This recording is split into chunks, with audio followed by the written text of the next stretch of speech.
who he is and that we haven't measured up to his standard. But he also reveals his mercy towards us. And he wants to be merciful to people if they will turn to him. I got to figure out how much time I have left in this world. No, in this sermon. Paul goes on to talk about God's impartiality. God judges us impartially.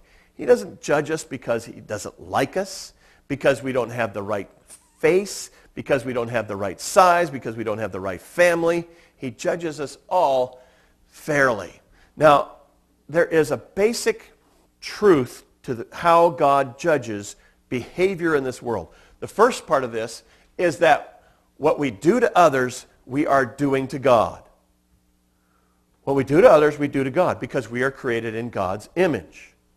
And so when we sin against our brother, or we sin against people in this world, we are sinning against God because all of us are made in God's image. That's one of the basic principles of how we behave.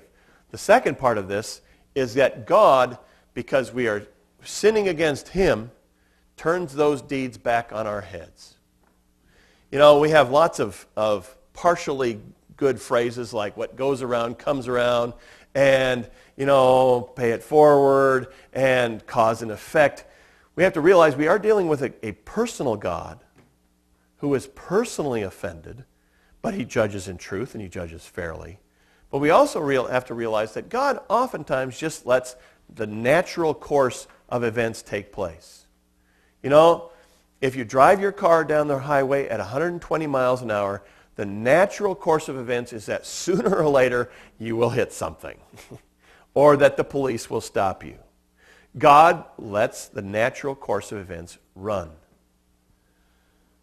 When we perform good deeds, we will receive a reward, according to Paul. When we do bad things, we will get a bad reward.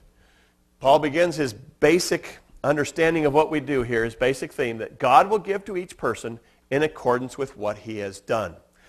This means equal pay for equal work. Now, that very rarely happens in this world.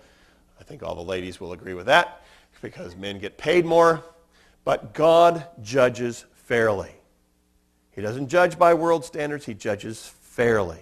And he gives equal pay for equal work. Now, this does not contradict what Paul says about salvation by grace. Because he's not talking about salvation here. He's not talking about justification. He's talking about working it out in our lives. And he is telling us that if we have genuine faith, it will come out in genuine good deeds. We are saved by grace, but we are going to have our works evaluated. When we stand before the Lord, he is going to say, what did you do, good and bad? And the gold and the silver and the precious stones will remain, and the wood and the hay and the stubble will be burned off. You're still saved, but we are still judged. God judges fairly. God judges in mercy. We want to judge that way. We will all stand before the Lord and give an account of our lives. We will be rewarded for the good we have done, and we will be judged for the evil that we have done, even as believers. Okay? So you need to ask yourself, are you doing the things that you're supposed to? And this doesn't just mean, are you avoiding those commandments, those thou shalt nots? But we also have to consider the thou shalts, and those are a lot harder. We're told in the Bible that we are supposed to do good. And if we don't do good, then that's a sin. If you know what is good and you don't do it, if you have the world's goods and you don't help people, if you see an old lady crossing the road and you don't help her, that's a sin, and we will be judged for that. In verses 7 and 8, we have an illustration by Paul of contrasting good and evil. And the first thing he does is imply that we have to show persistence in our good deeds. It's not just good enough to do once in a while or once in your life you did something good. Somewhere in my youth or childhood. I just break out into song once in a while, don't I? Where is... who was yelling at me the other day not to sing? Leighton. Pray for Leighton. She went on our ATF thing and she's going, Hugh, don't sing. I said, everybody's singing. Yeah, but you don't. We have to be persistent in showing good. It's not just a one-time thing. This means that good works, how do you like him, are the defining characteristic of a person. It's not that you've got 3 eyes. It's not that you don't have any toes. It's not that your body looks like a potato. Okay? What defines us as a person is our good works. And when we get to heaven, that is what will define us there. Yes, we are going to go to heaven if we trust in Jesus as our Savior. But what defines us and what God will judge us on after that is whether we have done good. The heavenly reward is seen in Paul saying that we should seek glory and honor and immortality by their good works. Jesus says the same thing. And I got a wrong slide. Paul makes it clear, very clear, that we are not, we don't go to heaven by how good we are. Okay? We are being judged on God's mercy. But once we have accepted Jesus as our Savior, okay, then we must do good. Paul is describing not the process of regeneration. He is describing the subsequent behavior. We have to continue on. This is in keeping with Jesus, what Jesus said. He said, seek treasures in heaven rather than treasures on earth.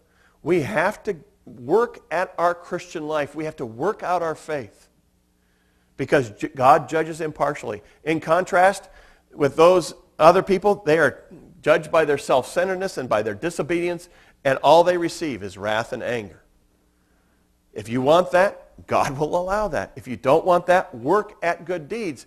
And since they have rejected the truth and have pursued evil, they're going to face divine wrath. The contrast is between the terrible future of the sinner and the glorious future of the believer. But what we believe, whether it's believing in ourselves or believing in God, is working out in our lives, and God will judge us on the basis of those. Practicing evil brings trouble and distress. In contrast, if you practice good, you will receive glory and honor and peace. Good things will come to you when you do good things to others. Paul emphasizes that this punishment will be for the Jew first and then for the Gentile. And it's based on this principle that to whom much has been given, much will be required. And the Jews have received tons. They received the Scriptures. They received the Messiah. And they will be judged on the basis of that. But the final thing of this is that God does not show favoritism. In case you can't see that, that's Vince Young. Does he still play for the Titans? Vince Young, who's the quarterback for the Titans, high-fiving the ref. Oh, that's impartial. Good job, ref. Way to call that for me. Thanks. This is a very real warning to all of us who think that God will bless us on the basis of who our parents were, or on the basis of what our church is, or on the basis that, we became ministers. We aren't judged on that basis. We're judged on the basis of doing good, and we're judged on the basis of whether we trust in God as our Savior. God is impartial whether we are Jews or Gentiles, whether we have the law or whether we don't have the law. He introduces the law for the first time. And he says Jews will be judged on the basis of the law. They have it. Gentiles will be judged on the basis of their conscience. God tells us that every one of us knows what's good and evil. Now, you can destroy your conscience, and you can sear your conscience, and you can modify your conscience so that you no longer know what's good and evil, and you have to let God, through His Word, tell you how to train your conscience. But everyone has a conscience, or starts off with one, and we go from there. Gentiles are judged by their conscience, Jews by the law. Jews and Gentiles. Gentiles are those outside the Mosaic law, and they're going to be judged by what they know. Jews are going to be judged by what they know. God is impartial. He's given all of us a chance to do what He asked us to do. The judgment on the Jews leads to a death sentence. So there is no distinction, according to Paul, whether you're Jew or Gentile. We are all judged on the basis of what we know and what God has given us. This is an important message to all of us who think that being an active church member, and I've already mentioned this, and maybe we need to say it a bunch more times. If we think that we are judged on the basis of how good we are, and we get into heaven on the basis of how good we are, we are sadly mistaken. Many will be shocked when they